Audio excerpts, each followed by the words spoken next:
Bismillahirrahmanirrahim.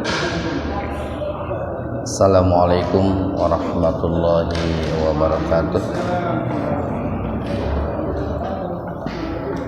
Innal hamdalillah nahmaduhu wa nasta'inuhu wa nastaghfiruh wa na'udzu billahi min syururi anfusina wa sayyiati a'malina. May yahdihillahu fala mudhillalah wa may yudlilhu fala hadiyalah.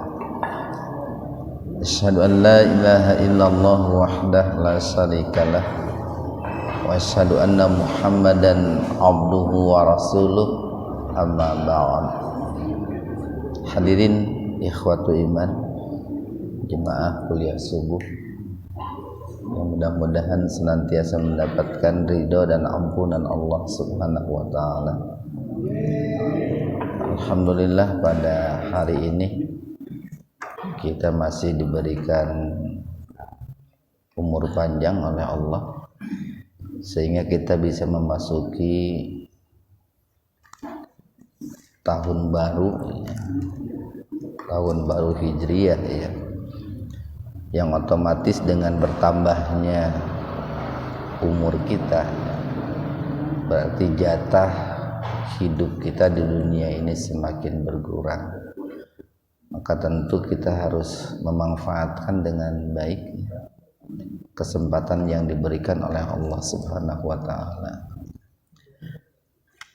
Pada kesempatan subuh ini, kajian tafsir kita di Majelis Tafsir Iliyin ini mengkaji surat Al-Baqarah ayat 168, halaman 25. Al-Baqarah ayat 168. Kita bahas tajwidnya dulu.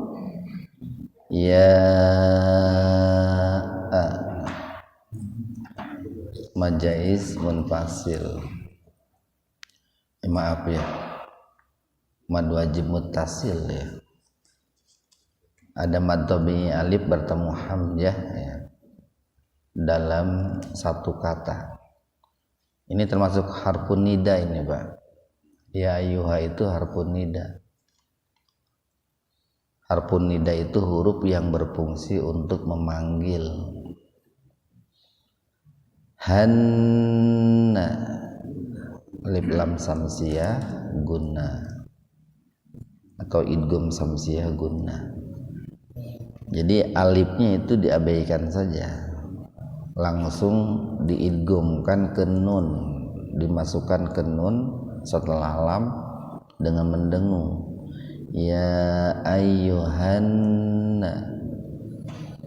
na mantabi alif, kulu mantabi wawu, mimma gunna, mim bertasdid gunna. Nah, tasdid itu pengganti nun itu, Pak. Karena sebetulnya itu gabungan dari dua kata, min sama ma. Nunnya dihadaf, dihilangkan, lalu diganti dengan tasdid jadi mim. Ma mantabi alif fil alif lam qamariyah atau idhar qamariyah. Jadi lamnya dibaca idhar, dibaca jelas. Ar tabkhim. Ra sukun didahului oleh fathah. Di ra-nya dibaca tebal. Hala mad badal. Lang ifa hakiki atau ifa abad. Fathatain ketemu dengan to secara terpisah. Jadi betul-betul dibaca samar. Thayyibau idgham bi gunna. Fathatain ketemu wawu secara terpisah juga ini. Tapi membacanya dimasukkan ke wawu, diidghamkan tanpa dengan mendengung. Dimasukkan dengan mendengung. Alifnya diabaikan saja itu. Wala mantabi alif tattabi'u mad wawu khutwa mad badal, karena sebetulnya setelah wawu di situ ada alif, tapi alifnya diganti dengan harokat berdiri ya, dibadal. Tish alif lam samsiyah atau idgham samsiyah. Syaiton mad badal itu kalau mau berhenti di situ boleh, Pak. Ada waqaf jaiz ya, atau jawaz, boleh berhenti boleh tidak. Inna gunna nahu mad silah qasirah, huruf H didahului oleh huruf hidup, nunnya kan hidup, jadi hu-nya dibaca panjang, 2 ketukan. Nah itu biasanya oleh penulis Al-Quran itu dibubuhi wawu kecil itu, jadi mad silah qasirah. Lakum idhar safawi, mim mati ketemu ain secara terpisah, jadi betul-betul mimnya dibaca jelas di bibir. Adum idgham biguna, domatain ketemu mim secara terpisah, jadi memasukkan dibacanya dimasukkan ke mim. Mubin mad adil suku, ada waqaf tanda berhenti didahului oleh mantobi'i. Mantobi'i iya di sini. Ikhwanu fiddin arsyadakumullah. Di ayat 168 ini Allah Subhanahu wa taala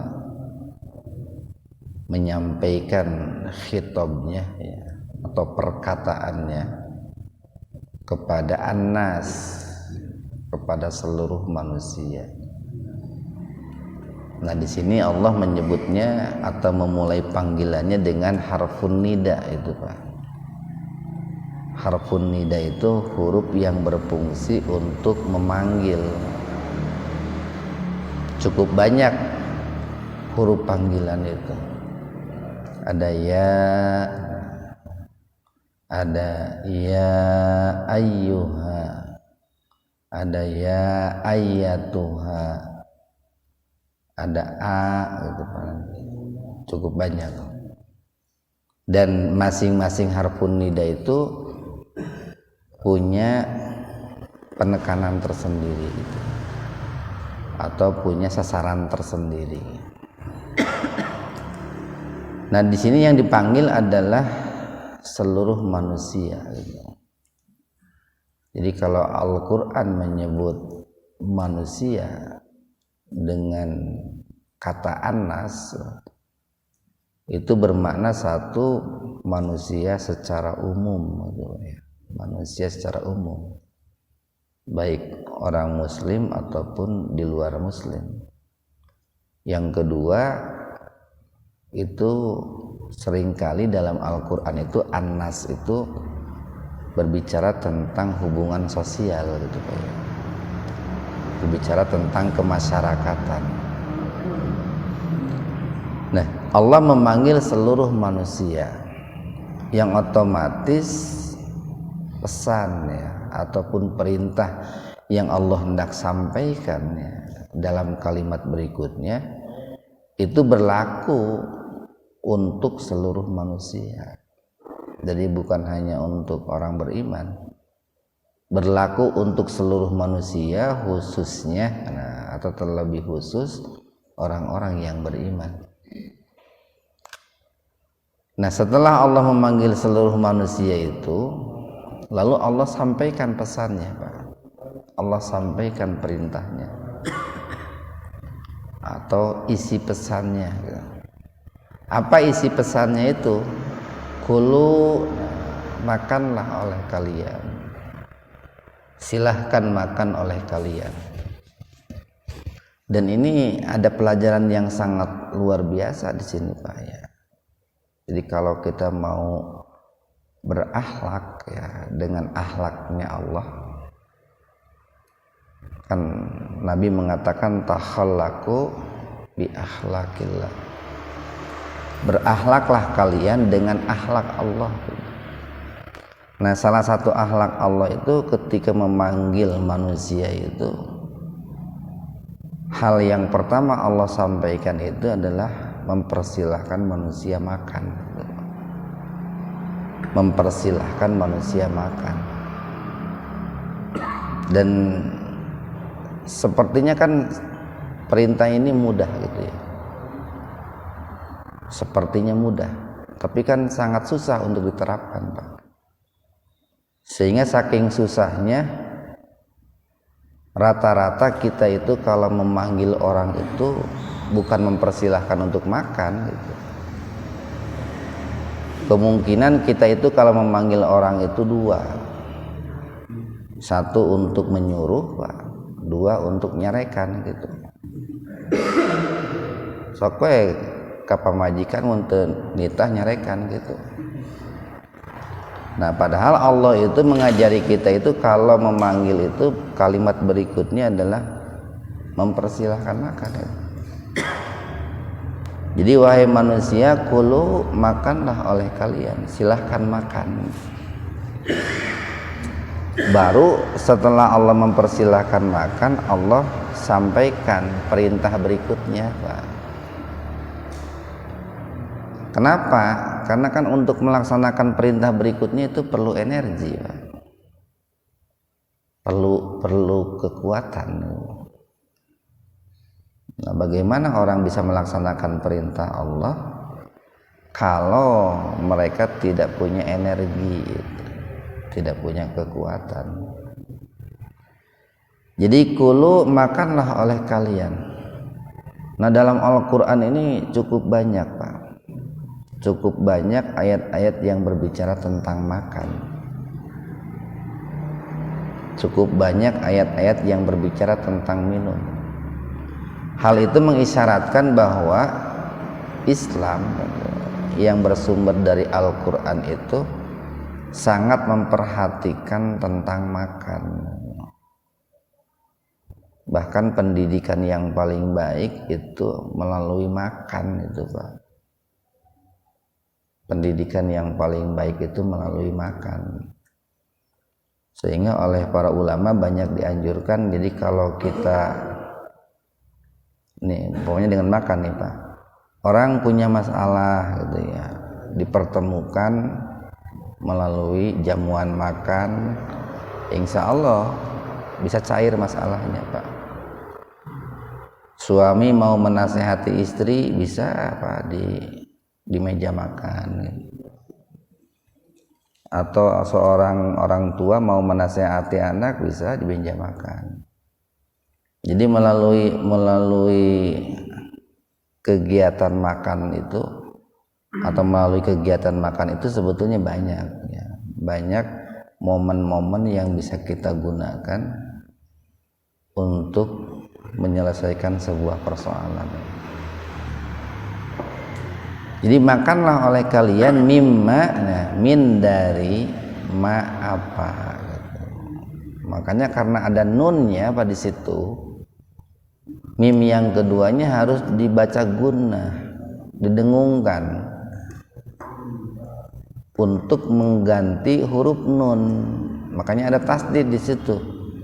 Jadi asalnya itu mim, nun, mim. Dihilangkan nunnya jadi mim. Min dari ma apa. Jadi maknya lil asya itu ma yang bermakna sesuatu. Sesuatu di sini maksudnya makanan, Pak. Makanan, minuman.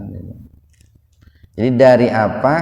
Dari makanan-makanan fil ardi yang ada di bumi, atau yang dikeluarkan dari bumi. Karena kan sebetulnya apa yang kita makan dan apa yang kita minum itu kalau dirunutkan prosesnya itu semuanya berasal dari langit gitu ya. Semuanya berasal dari langit. Salah satunya adalah Allah menurunkan air hujan itu, Pak. Jadi pertama Allah turunkan air hujan. Lalu air hujan itu jatuh ke bumi, kemudian bumi itu menjadi subur gitu. Nah, setelah bumi itu subur, manusia kan berpikir ada yang mencangkul di sawah, di ladang gitu Pak ya. Kemudian menanam buah-buahan, menanam sayuran, menanam padi dan lain sebagainya. Nah, keluarlah dari bumi itu, Pak. Keluarlah dari bumi itu berbagai sumber makanan. Sebagian ada yang dimakan oleh kita langsung gitu Pak. Sebagian ada yang dimakan oleh hewan. Yang kemudian hewannya pun sebagian besar kan dimakan juga oleh kita. Karena yang dilarang kan hanya sedikit. Makanya di sini menyebutkan kata fil ardi gitu, karena dari bumi gitu, dari apa yang ditumbuhkan oleh bumi. Jadi silahkan makan dari makanan-makanan yang ada di bumi ini. Nah, maka berdasarkan ayat ini para ulama menyimpulkan Pak, bahwa secara umum semua yang ada di bumi itu hukum asalnya itu boleh Pak, boleh untuk dimakan gitu. Ini konsep dasar ini Pak. Jadi secara umum semua yang ada di bumi ini boleh dimakan, kecuali yang dilarang oleh Allah. Nah yang dilarang oleh Allah itu sedikit, nggak nyampe 1% itu Pak. Terasa banyak itu karena bertentangan dengan hawa nafsu kita gitu. Hawa nafsu manusia sangat menginginkan, dilarang oleh Allah, padahal yang dilarang itu sedikit. Akhirnya manusia mengatakan, Islam seetik-seetik haram, seetik-seetik haram. Padahal yang diharamkan itu sedikit itu. Nah, kan cuma di Al-Quran aja kan hanya babi gitu ya. Kemudian bangkai, darah yang mengalir, sembelihan bukan karena Allah. Tambah lagi dalam hadis kan ada beberapa yang diharamkan, sedikit sekali. Makanya ada kaidah usul fikih itu begini, al aslu fil asya al ibahah. Asalnya segala sesuatu yang ada di bumi itu boleh untuk dimakan. Illa ma dalla dalil ala tahrimihi, kecuali kalau ada dalil yang mengharamkannya. Selama tidak ada dalil yang mengharamkannya, jatuh kepada hukum asal, boleh. Itu kalau dalam hal makanan itu Pak. Jadi kalau kita nemukan nih sesuatu di gunung atau di hutan, itu boleh dimakan atau tidak gitu kan. Secara hukum asalnya boleh gitu. Baru kita nyari dalilnya ini haram enggak gitu. Berbeda dengan ibadah Pak, dengan ibadah beda. Kalau ibadah itu al aslu fil ibadah haramun gitu. Asalnya sesuatu yang berbau ibadah itu haram. Kalau asalnya sesuatu yang berbau makanan halal Pak. Balik Pak ya. Sekali lagi, segala sesuatu yang berbau makanan itu halal Pak, asalnya itu. Tapi segala sesuatu yang berbau ibadah, hukumnya asalnya itu haram. Illa madalla dalil ala fi'lihi, kecuali kalau ada dalil yang memerintahkannya. Jadi selama nggak ada dalil Pak, kalau nggak ada dalil di Al-Quran atau hadis, itu boleh apa tidak melakukan ini gitu. Boleh enggak kita nih puasa ini boleh enggak nih kita sholat ini, boleh kita melakukan ini. Kalau nggak ada perintah di Al-Quran dan hadis berarti haram itu Pak, haram. Kembali ke hukum asal gitu. Ini saya mau sholat nih, mau sholat umpamanya 20 rakaat habis sholat subuh, kan sholat bagus itu Pak. Secara umum yang namanya sholat itu kan bagus, tapi ada nggak dalilnya gitu bahwa sholat 20 rakaat setelah subuh? Nah kalau tidak ada dalil berarti itu haram, itu haram dilakukan. Itu konsep dasar yang harus dipahami oleh seluruh umat Islam Pak. Harus tahu, seluruh umat Islam harus tahu. Jadi asalnya ibadah itu segala sesuatu yang berbau ibadah asalnya haram gitu. Makanya kalau kita ingin beribadah, yang dicari itu adalah dalil yang membolehkannya. Kalau dalam hal makanan, kita mencari dalil yang mengharamkannya. Kalau nggak ada dalil yang mengharamkan, berarti boleh dimakan itu Pak, boleh. Ya. Untuk ibadah bukan yang membolehkan mungkin ya, yang memerintahkan. Ya, yang memerintahkan bagus. Ya betul. Jadi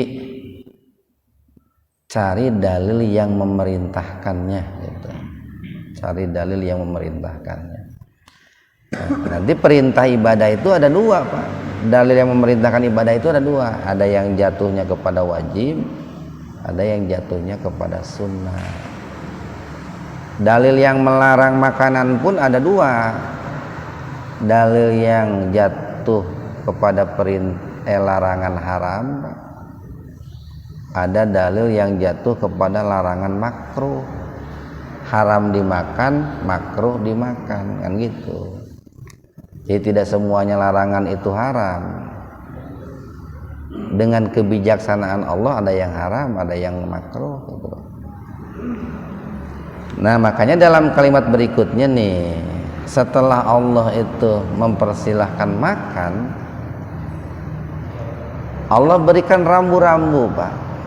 Allah berikan rambu-rambu. Satu yang boleh dimakan itu adalah halalan ya.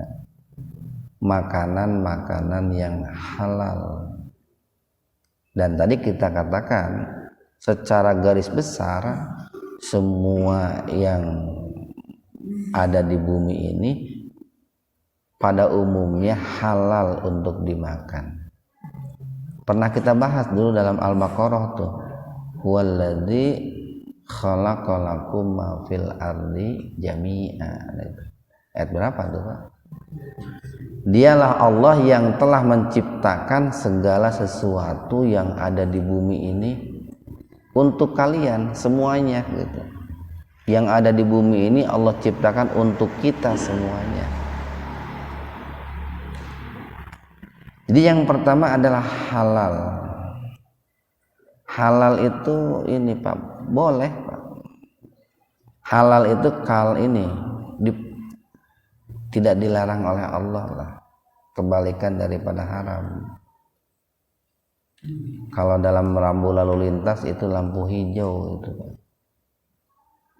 Jadi syarat yang pertama adalah halal ini. Yang tentu saja kalau dikaitkan dengan makanan, bicara halal itu satu bicara sumber makanan Pak.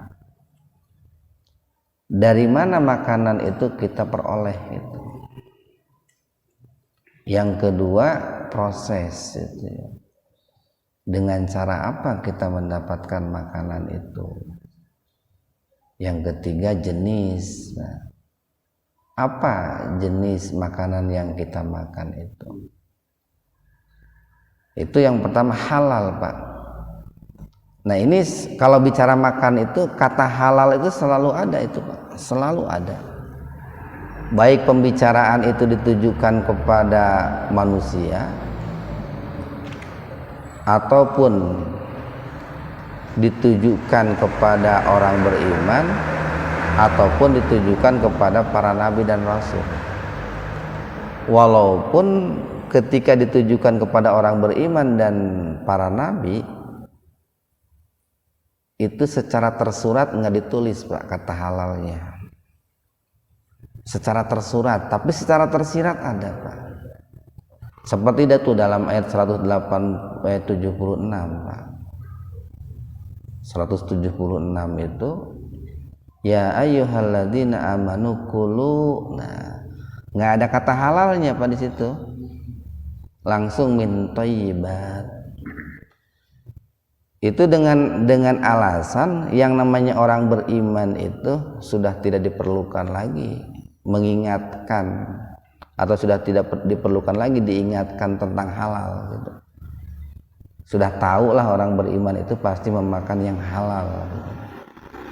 Tapi tetap perintah yang halal tetap ada. Ya.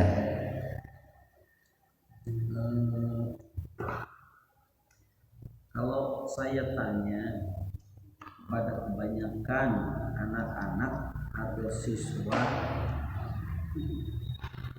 belum pernah saya mendapatkan jawaban yang mengatakan atau gini, selalu jawabannya kalau saya apa hukumnya makan, asal hukum makan, mereka kebanyakan hampir semua menjawab wajib. Yeah. Ada yang menjawab sunat. Alasannya dengan makan itu menjadi sehat dan bisa beribadah,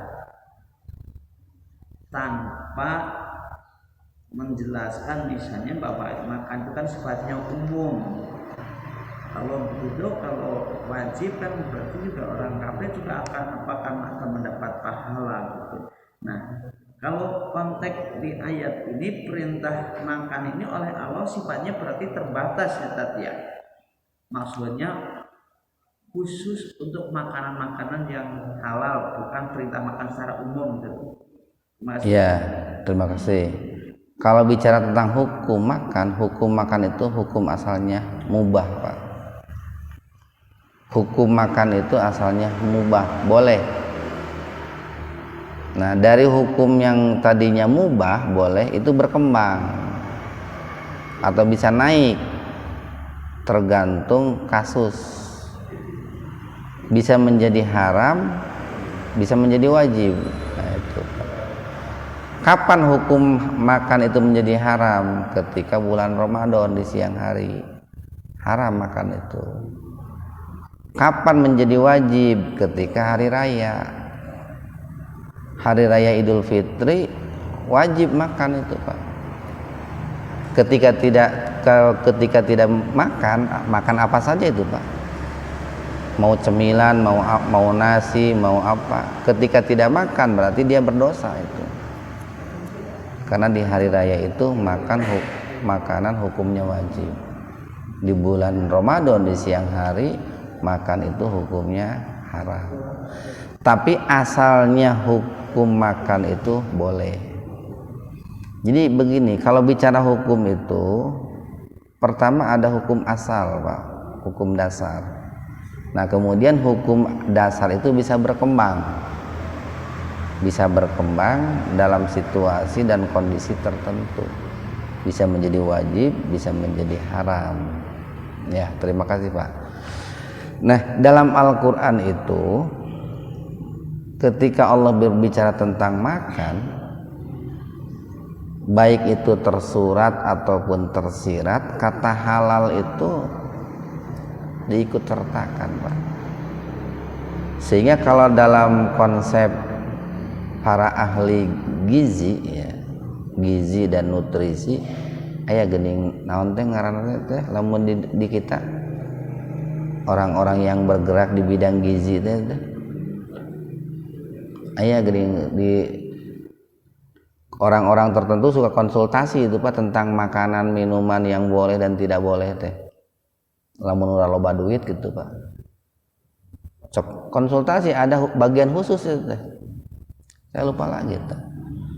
Makanya di rumah sakit itu suka ada disarankan Bapak konsultasi aja ke bagian gizi nutrisi nah itu. ahli gizinya. Nah itu dalam konsep gizi, kalau bicara makan itu kan makanan 4 sehat 5 sempurna. Kalau dalam Islam ditambah satu lagi Pak, halal. Jadi di samping sehat, yang keenamnya itu adalah halal. Kata halal banyak Pak itu di Al-Quran itu ada fakuluhu hani amari, ada begitu ujungnya itu, makanlah dengan penuh sukarela. Nah itu ada yang begitu. Jadi satu halal ini Pak. Nah kalau bicara halal itu secara mendasar itu bicara tentang zat makanan dan minuman. Itu kalau bicara halal Pak. Datnya halal tidak nih, makanan ini, minuman ini. Babi datnya haram itu Pak, mau digimanain juga tetapnya haram gitu Pak. Jadi barangkali suatu saat itu ada orang yang menemukan gitu dengan teknologi bahwa dengan umpamanya dipanaskan sekian ribu derajat Celcius, cacing pitanya bisa mati gitu. Walaupun cacing pitanya mati, tetapnya babi mah haram Pak, sebab zatnya haram itu. Mau dicuci beribu-ribu kali pun tetap aja haram, mau direbus berkali-kali pun tetap saja haram, karena zatnya yang haram itu zatnya. Khamr tetap saja haram diminum Pak. Nah begitu. Marus itu darah yang mengalir itu. Dulu kalau orang itu belum ketika belum tahu Islam, ketika menyembelih hewan itu kan suka ditanean pakai baskom gitu Pak ya. Kemudian ditamperkan, dikentelkan. Setelah itu dimasak itu darah itu haram itu, nggak boleh. Yang halal itu ati itu kan asalnya darah, tapi dengan kuasa Allah dibekukan oleh Allah menjadi ganti namanya jadi ati. Yang boleh itu darah ini Pak, yang dimaafkan gitu ya. Barangkali ada darah kan binatang itu kan tidak mulus dalamnya itu Pak, tidak rata. Ada lekuk-lekuknya mungkin Pak gitu ya. Nah barangkali ada darah yang tersimpan di lekuk-lekuk itu. Ya? Darah nyamuk. Boleh makan darah nyamuk. Oh iya. Kita lanjutkan. Jadi yang pertama halal, yang kedua adalah thayyib. Thayyib. Di sini ada dua penafsiran thayyib itu. Tergantung pendekatan, Pak. Kalau pendekatannya pendekatan kesehatan, maka yang dimaksud dengan thayyibah itu adalah tadi 4 sehat 5 sempurna. Walaupun secara hukum datnya makanan itu halal, kan ada beberapa makanan barangkali yang berefek kurang bagus terhadap kesehatan kita. Pamannya lamun usia-usia seperti bapak-bapak gitu, makan duren joleng liur gitu Pak. Saya aja Berarti itu teh halal tapi tidak thayyib. Atau makan naon deunya sate itu jol naik kolesterol gitu Pak. Halal tapi tidak thayyib. Nah cuman kalau menggunakan pendekatan kesehatan itu jangan dipukul rata. Boleh jadi bagi si A duren itu efeknya kurang bagus, boleh jadi bagi si B si C justru malah bagus efeknya gitu Pak. Itu kalau menggunakan pendekatan kesehatan. Nah ada yang menggunakan pendekatan itu pendekatan tasawuf Pak. Yang menggunakan pendekatan tasawuf menafsirkan bahwa thayyib itu adalah didapat dengan cara yang baik dan benar, diusahakannya, diikhtiarkannya dengan cara yang baik dan benar. Umpamanya begini nih, beras itu halal itu. Tapi ini uang yang digunakan untuk beli beras ini hasil mencuri atau hasil kerja keras kita. Nah, itu. Sapi itu halal, tapi uang untuk beli sapi ini uang yang didapat dengan cara yang baik atau tidak. Nah, itu kalau menggunakan pendekatan tasawuf seperti itu. Ya dua-duanya penting, Pak, dua-duanya penting. Karena ada efeknya gitu. Ada efeknya. Bahkan yang terpenting itu yang pendekatan tasawuf itu sangat penting. Yaitu di samping halal itu kita harus mendapatkannya dengan cara yang benar.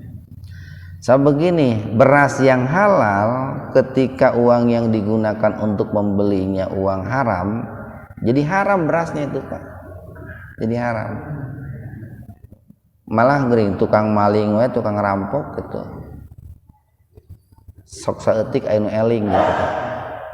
Ieu mah duit nang ngarampok moal dibikeun ka pamajikan jeung anak, nah kitu. Tah tukang ngarampok gak anu sadar kitu tah. Rampok soleh. Rada eling saeutik. Kemudian yang ketiga, nih.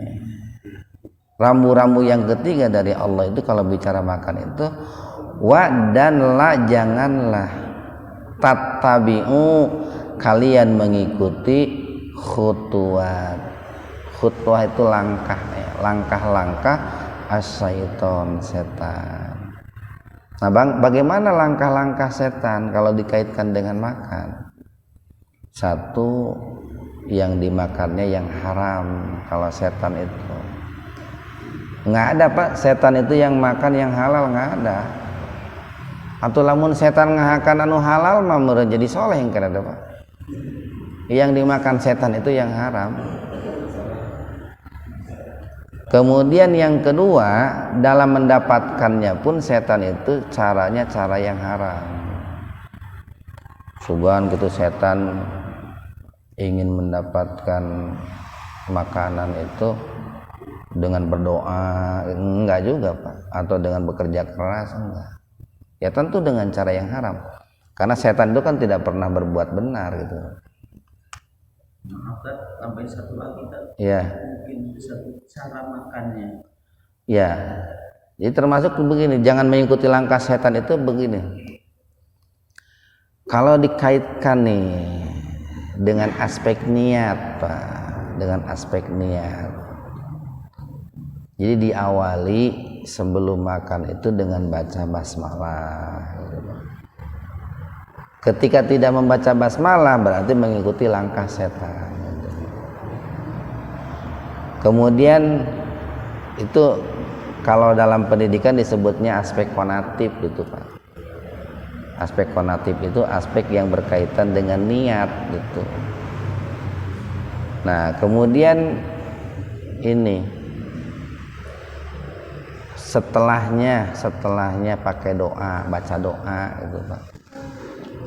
Alhamdulillahilladzi at'amana wa saqana wa ja'alna minal muslimin. Nah, itu berkaitan dengan ini, dengan akal, Pak. Jadi dengan seringnya kita baca doa, sebetulnya itu mengencerkan akal kita itu teh. Kan dengan semakin sering kita berdoa, akal kita itu akan semakin diasah itu, Pak. Daya ingat kita semakin kuat. Karena yang namanya akal itu kalau sering dipakai beda dengan ini, Pak. Dengan motor atau pisau gitu, Pak ya. Kalau motor kan capek tinggawe amruk juga gitu, Pak. Kalau otak itu sering dipakai itu menjadi encer itu. Makanya sekalipun orang itu sudah lanjut usia, harus tetap dibiasakan berpikir, Pak, biar tidak pikun. Nah, salah satu berpikir yang paling bagus itu menghafal Quran itu, Pak. Jadi lamun bapak-bapak nu usianya udah 60 tahun ke atas, lamun embung pararikun kudu rajin ngapalkeun Quran gitu, Pak. Kudu rajin ngapalkeun Quran. Nya tong loba-loba teuing lah atuh sapoe saayat gitu naon Pak gitu. Jadi harus sering dipakai. Kemudian yang ketiga cara, Pak. Cara makan itu teh. Itu kalau bicara cara makan itu bicara tentang psikomotorik gitu, Pak. Umpamanya makan dengan tangan kanan, itu kan psikomotor itu. Makan sambil duduk kan gitu, Pak. Kemudian mengunyah makanan itu kan sampai lembut. Nah, itu. Termasuk kalau bicara makan itu bicara tentang ini tadi, bicara tentang nasihat-nasihat. Jadi ada aspek batiniahnya ketika makan itu. Dengan makan itu bisa menumbuhkan kesenangan itu, Pak. Kebersamaan. Kemudian rasa syukur itu perlu juga ditanamkan dalam diri kita itu. Jadi makanya tadi di awal kita katakan para ulama itu melalui makan itu banyak hal-hal yang bisa kita selesaikan melalui makan itu sebetulnya. Innahu sesungguhnya setan itu lakum bagi kalian aduwwum mubin, aduwun musuh, mubin yang sangat nyata, musuh yang sangat nyata. Nah, ini mudah-mudahan ada hikmah dan manfaatnya untuk kita semua. Kurang lebihnya mohon maaf. Wabillahi taufiq wal hidayah. Assalamualaikum warahmatullahi wabarakatuh.